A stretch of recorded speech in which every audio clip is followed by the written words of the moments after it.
네, 안녕하십니까. 김선생의 서울 이야기를 진행하는 강사 김효입니다. 이번 시간에는 서울 도봉구 창동에 대해서 이야기 나눠보도록 하겠습니다. 지금 빨간색 별표가 되어 있는 이 지역은 이 창동이 되겠는데요. 특별히 이 지역에는 창동리라고 하는 바위 글씨, 바위에 새겨져 있는 이러한 이정표가 있어서 이 마을의 유래를 우리가 엿볼 수가 있습니다.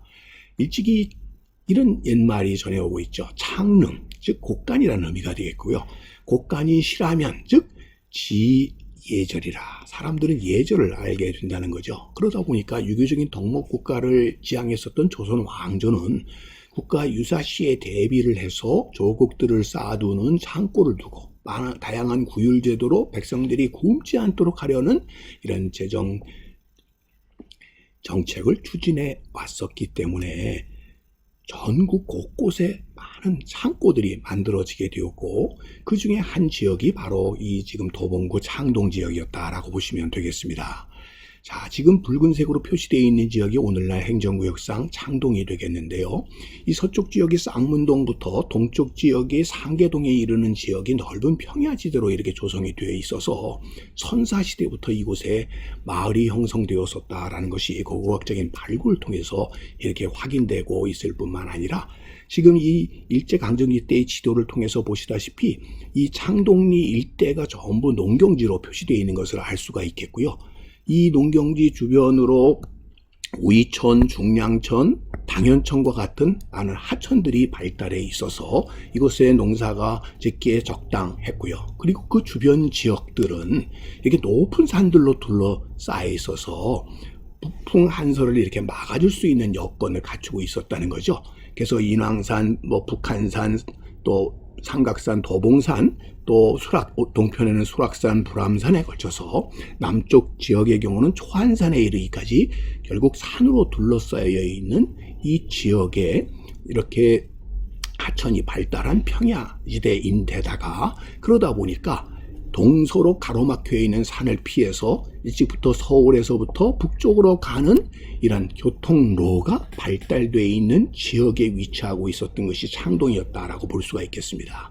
이 지도에서도 확인할 수 있는 것처럼 많은 조창들이 이 주변 지역에 사창들이 자리 잡고 있었다는 걸 알 수 있습니다. 노원 사창부터 시작해서 표시되어 있는 이런 집들이 다 사창을 표시하고 있는 거라고 보시면 되겠습니다. 자, 이렇게 이 지역에 많은 국가에서 운영하는 창고가 있었다고 하는 것은 그만큼 이 지역이 물자가 모이는 교통로상에 위치하고 있었다라는 것을 반증해 준다라고 보시면 되겠고요. 그렇기 때문에 지금까지도 그 전통이 이어져 와서 오늘날에도 동부간선도로를 비롯한 남북 간의 교통망이 크게 발달할 수 있게 된 것도 이러한 전통을 이었다고 볼 수가 있겠습니다. 지금 보시는 이 빨간색 선이 지금은 새롭게 뚫린 도로에 남아있는 옛길의 흔적이 되겠습니다. 바로 이런 것들이 함경도로 넘어가는 중요한 경대로 길에 해당이 되고요. 이런 전통들이 이어져 오는 곳에 창동이 위치하고 있었고, 그러다 보니까 그런 흔적들이 오늘날 이렇게 신장로가 놓여지기 전부터 이렇게 도로로 전통이 이어져 왔고, 지금 이 창동 지역에 지하철 기지가 건설되게 된 것도 이런 교통상의 요지였었다라고 하는 하나의 반증이 되겠고요. 일찍부터 이 지역이 공업공단이 들어서고, 또 이와 더불어 지하철 노선망에서도 중요한 거점이 될 수 있게 된 것 또한 이런 창고가 일찍이 있었던 이런 지리적인 여건들이 오늘날까지 이어져 온 예라고 볼 수가 있겠습니다. 지금 서울의 지하철 전철망을 보게 되면 이렇게 창고와 관련된 역사들이 꽤 있다는 걸 알 수가 있겠습니다. 지금 여기 보면 여러분들 염창이라고 하는 것은 일찍이 서해안에서 들어오던 소금을 저장하던 보관 창고라는 얘기가 되겠고요. 광흥창이라는 것은 관리들의 녹봉을 관리하던 것으로 여기에서 곡식을 보관했다는 것을 알 수가 있고요. 또 여러분들 지하철 4호선과 1호선이 만나는 오늘 주제가 되고 있는 창동역도 그러한 전통을 이었다고 볼 수가 있겠습니다. 지하철 시청역 가까이에 있는 북창동이나 남창동은 선해청의 창고였고요. 또 여러분들 지금 세검정에 있는 평창동 같은 경우는 또 이것은 총융청의 군량 창고이기도 했다는 것이죠. 그래서 지명에서도 이렇게 많은 창고가 있었다는 걸 알 수가 있고요. 그 중에서도 이 창동 지역에는 지금 이 창동 초등학교 앞에 자, 이런 모양의 창동리라고 하는 이정표가 남아있는데, 원래 옛 이정표는 이제는 판독이 불가능할 정도로 마모가 많이 되어서 새롭게 이렇게 창동리라고 하는 이정표를 세움으로써 이 지역의 역사적인 배경을 우리 오늘날에게 알려주고 있는 것이죠. 그래서 창동의 유래를 알려주는 도봉구 향토문화재 1호로서 이 창동리 이정표가 이렇게 보호되고 있는 것이다 라고 보시면 되겠고요.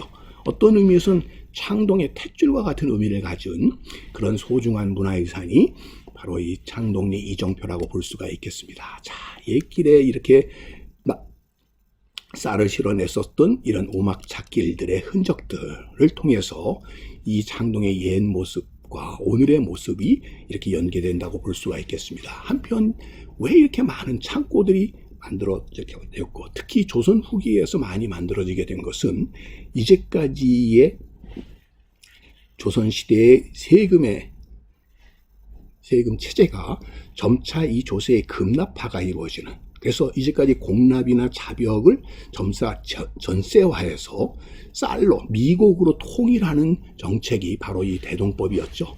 그래서 17세기 1608년부터 1708년까지 8세기에 걸쳐서 이렇게 시행이 됐던 대동법 시행, 그것의 중심을 이루었었던 사람이 바로 이 김육이었죠. 결국 이렇게까지 모든 조세의 징수가 이렇게 미국으로 통일되는 정책이 추진되는 과정에서 더 많은 창고가 나올 수밖에 없었고, 그것이 오늘날의 이런 창동역으로까지 이어지게 되었다라고 보시면 되겠습니다. 그래서 오늘날의 이 창동역 주변의 상가지역뿐만 아니라 이런 중고지역을 나타나고, 이것이 교통상의 다양한 통로를 통해서 이곳의 새로운 서울의 주거지역이 될 수 있는 그런 전통으로 이어져 왔다라고 보시면 되겠습니다. 오늘은 도봉구 창동에 대해서 꽃밭을 가꾸는 김 선생이 말씀드렸습니다.